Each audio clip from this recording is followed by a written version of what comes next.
उत्परेशं सभासाद्या इव चित्रा महेश्वरी चित्रोत्पलेति कथिता सर्वपाप प्रणाशिनी। नमस्कार, मैं त्रिनाथ राणा। चित्रोत्पला की धारा चलचित्र श्रृंखला की कड़ी क्रमांक 51 में आपका स्वागत है। मित्रों, इस श्रृंखला की पिछली कड़ियों में हमने सिरपुर में उत्खनन से प्राप्त अनेक पुरावशेषों व प्राचीन संरचनाओं का अवलोकन किया। आज की इस कड़ी में हम सिरपुर में ही उत्खनन से प्राप्त कुछ शिव मंदिरों का व कुछ आवासीय परिसर का अवलोकन करेंगे। तो आइए आरंभ करते हैं। कुहरी मोड़ की ओर से सिरपुर आते समय पर्यटक सूचना केंद्र से कुछ पहले मार्ग से पूर्व दिशा में एक संरक्षित परिसर दिखाई देता है। परिसर में प्रवेश करने पर अत्यंत आकर्षक हरितमा से परिपूर्ण उद्यान दृष्टिगोचर होता है, जिसके मध्य में सुंदर मार्ग भी निर्मित हैं। इसी परिसर के मध्य में उत्खनन से प्रकाश में आए अत्यंत प्राचीन आवासीय परिसर के अवशेष दिखाई देते हैं। भवन के प्रवेश द्वार पर भव्य मुखमंडप सदृश संरचना है और मध्य में एक विशाल आयताकार कक्ष। इस विशाल आयताकार कक्ष से एक मार्ग द्वारा एक लघु कक्ष में प्रवेश किया जा सकता है और इसी से अन्य कक्ष में प्रवेश हेतु मार्ग निर्मित है।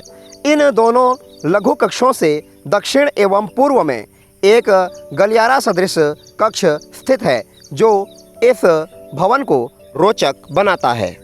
नैऋत्य कोण में एक कक्ष स्थित है जिसमें प्रवेश हेतु कोई मार्ग नहीं है। संभवतः यह भंडार गृह था और यह गलियारा संभवतः भंडार गृह तक पहुंचने का मार्ग था।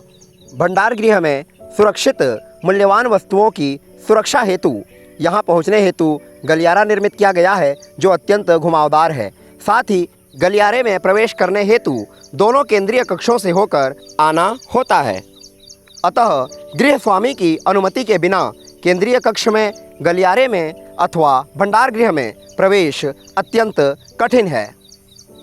इसके अवलोकन से हम इस बात का अनुमान सहज ही लगा सकते हैं कि भवन निर्माता अत्यंत कुशल व विवेकपूर्ण ढंग से भवन का निर्माण कराया है। यह भवन उत्तराभिमुखी है और यहाँ वर्तमान समय में इन अवशेषों के अतिरिक्त और कुछ दिखाई नहीं देता। सुंदर उद्यान अवश्य ही आकर्षक हैं। पर्यटक सूचना केंद्र से कुछ आगे मार्ग से पश्चिम दिशा में उत्खनन से प्रकाश में आए एक शिव मंदिर का अवलोकन हम करेंगे।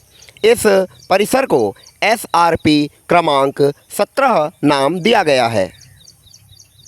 यहाँ प्रवेश करने पर भी सुंदर उद्यान दृष्टिगोचर होता है। मंदिर में प्रस्तर निर्मित आधार भाग एवं इष्टिका निर्मित मंडप, अंतराल व गर्भगृह के कुछ भाग सुरक्षित हैं। मंदिर में अब तक सुरक्षित भाग के अवलोकन से इस बात का अनुमान होता है कि मंदिर अत्यंत आकर्षक रहा होगा। गर्भगृह की उत्तरी भित्ति के मध्य भाग में भगवान शिव जी को अर्पित जल की निकासी हेतु प्रस्तर प्रणालिका निर्मित है। मंदिर को दृढ़ता प्रदान करने हेतु भित्तियों की चौड़ाई अधिक रखी गई थी। वर्तमान संरचना से इसका अनुमान सहज ही लगाया जा सकता है। मंदिर पश्चिमाभिमुखी है और सम्मुख से प्रवेश करने पर समक्ष हमें एक मंडप दिखाई पड़ता है, जहां यत्र तत्र अलंकृत वास्तुखंड रखे हुए हैं। यहाँ देवी सिंहवाहिनी भगवती दुर्गा जी की एक सुंदर प्रतिमा दक्षिणी द्वार शाखा पर स्थापित है। देवी के चरणों के निकट उनका वाहन सिंह दिखाई देता है। ऊपर हमें देवी के दर्शन होते हैं। सहस्राब्दियों तक शीत, ग्रीष्म, वर्षा इत्यादि प्राकृतिक विषमताओं के उपरांत प्रतिमा तनिक क्षरित अवश्य हो गई है, परंतु प्रतिमा की सुंदरता का अनुमान वर्तमान में भी सहजतापूर्वक लगाया जा सकता है। मंडप के भीतर अंतराल है एवं अंतराल के पश्चात गर्भगृह। मंदिर के गर्भगृह में भगवान शिव लिंग स्वरूप में विराजमान हैं। योनि पीठ खंडित है, तथापि इसे यहाँ पुनर्रचित करने का प्रयास किया गया है। शिवलिंग में ऊर्ध्वाधर रेखाएं स्पष्ट रूप से देखी जा सकती हैं। शिवलिंग की रचना शास्त्रोक्त विधि से की गई है, जिसमें ऊपर शिव भाग गोलाकार, मध्य में विष्णु भाग अष्टकोणीय एवं नीचे ब्रह्मा भाग चतुष्कोणीय रचना की गई है। योनि पीठ खंडित होने के कारण हम शिवलिंग के ब्रह्मा भाग तक देख सकते हैं। योनि पीठ मूल रूप में होने पर हमें केवल शिव भाग के दर्शन होते हैं। इस मंदिर के दर्शनोपरांत हम तीवरदेव महाविहार से पूर्व दिशा में स्थित एक और शिव मंदिर के दर्शन करेंगे। यहाँ तक पहुँचने के लिए हमें तीवरदेव महाविहार के पीछे जाकर उसमें निर्मित एक मार्ग को पार करना होता है। वर्तमान में मार्ग तनिक जाम हो गया है और इस शिव मंदिर तक पहुँचने हेतु खेतों के मध्य से होकर मेड़ से जाना होता है। यहाँ पहुँचने पर हमें शिव मंदिर सहित अनेक प्राचीन वास्तुखंडों से परिपूरित एक संरक्षित परिसर दृष्टिगोचर होता है। मंदिर के विशाल कक्ष एवं चौड़ी भित्तियाँ मंदिर की भव्यता को दर्शाती हैं। पूर्व मंदिर की भांति ही इस मंदिर के गर्भगृह की उत्तरी भित्ति में भी भगवान शिव को अर्पित किए गए जल के निकासी हेतु सुंदर प्रणालिका निर्मित है। मंदिर का गर्भगृह पंचरथ शैली में निर्मित है। वर्तमान में मंदिर का प्रस्तर निर्मित आधार भाग एवं कुछ ऊंचाई तक इष्टिका निर्मित भित्तियों का भाग ही दिखाई देता है। मंदिर को दृढ़ता प्रदान करने हेतु भित्तियों की चौड़ाई अधिक रखी गई है। समक्ष हम मंडप देख रहे हैं। दो शिलाओं को जोड़ने हेतु लोहे की पट्टियों का प्रयोग किया गया था, जिस हेतु यहाँ छिद्र बनाए गए हैं। मंडप के पश्चात अंतराल है, जहाँ पुजारी बैठा करते थे, एवं अंतराल के पश्चात गर्भगृह स्थित है, जहाँ भगवान शिव लिंग स्वरूप में विराजमान हैं।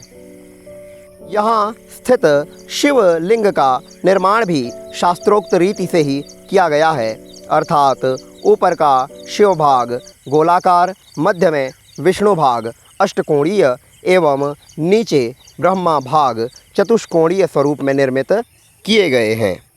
पूर्व मंदिर में दर्शित शिवलिंग श्वेत प्रस्तर से निर्मित था। यहाँ स्थापित शिवलिंग अपेक्षाकृत कृष्ण प्रस्तर से निर्मित है। शिवलिंग पर स्थित ऊर्ध्वाधर रेखाएं समक्ष सुंदर वलय का निर्माण कर रही हैं। शिव मंदिर पश्चिमाभिमुखी है। शिवलिंगों के अतिरिक्त यहाँ किसी और देवी देवता की प्रतिमा वर्तमान में तो दृष्टिगोचर नहीं होती, परंतु मंदिर के आकार प्रकार को देखकर इस बात का सहज अनुमान होता है कि यह मंदिर भूतकाल में अत्यंत भव्य व आकर्षक रहा होगा। इस मंदिर से आग्नेय कोण में कुछ ही दूरी पर एक और भव्य शिवलिंग स्थापित है।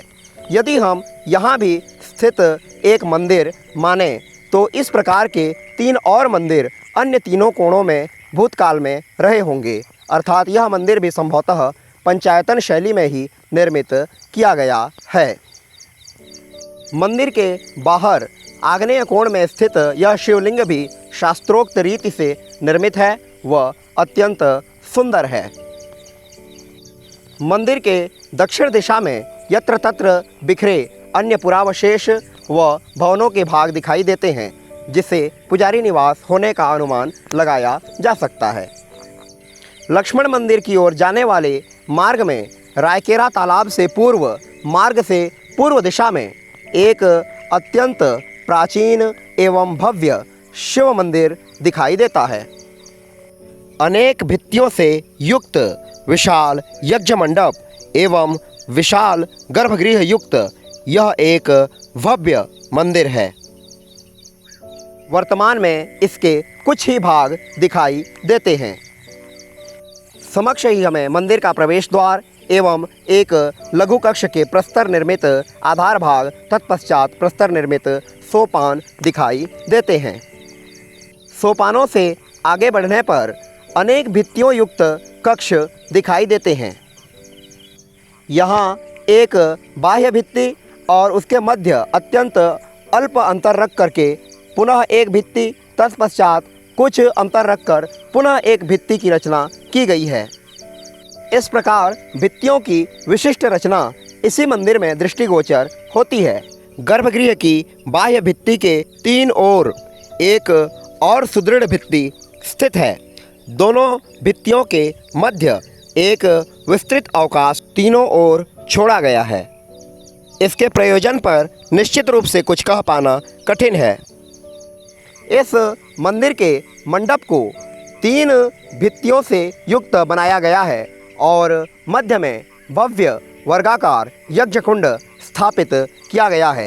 यहाँ संभवतः किसी भव्य यज्ञ का आयोजन होता होगा। उत्खनन के समय इस मंदिर से भगवती चामुंडा की एक विकराल प्रतिमा प्राप्त हुई है। यहाँ देवी के वाहन सिंह की एक लघु मृत्तिका निर्मित प्रतिमा भी प्राप्त हुई है।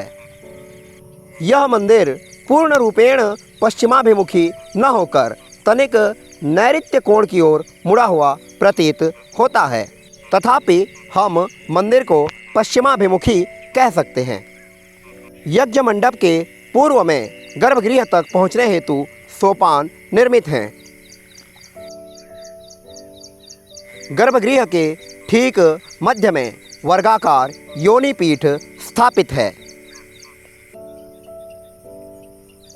योनिपीठ के मध्य शिवलिंग का खंडित भाग स्थापित है। उत्तर दिशा की ओर अर्पित जल के निकासी हेतु मार्ग भी निर्मित है। मंदिर के दक्षिणी भाग में कुछ प्रस्तर व इष्टिका निर्मित भित्तियों के अवशेष दिखाई देते हैं, जो संभवतः पुजारी निवास के अवशेष हैं। मंडप से नैऋत्य कोण की ओर प्रस्तर निर्मित चौकोर मंडप पर एक शिला भी स्थापित की गई है। इस प्रकार इन चलचित्रों में हमने सिरपुर में उत्खनन से प्राप्त अनेक पुरातात्विक व धार्मिक स्थानों सहित आधुनिक समय में जन आस्था से संबंधित अनेक स्थानों का अवलोकन किया। आगामी चलचित्र में हम चलेंगे तुरतुरिया व वहाँ स्थित अनेक सुंदर प्राकृतिक दृश्यों का अवलोकन करते हुए जन आस्था से संबंधित स्थानों का भी अवलोकन करेंगे। तो बने रहिए हमारे साथ। वीडियो को देखने के लिए आपका बहुत बहुत धन्यवाद।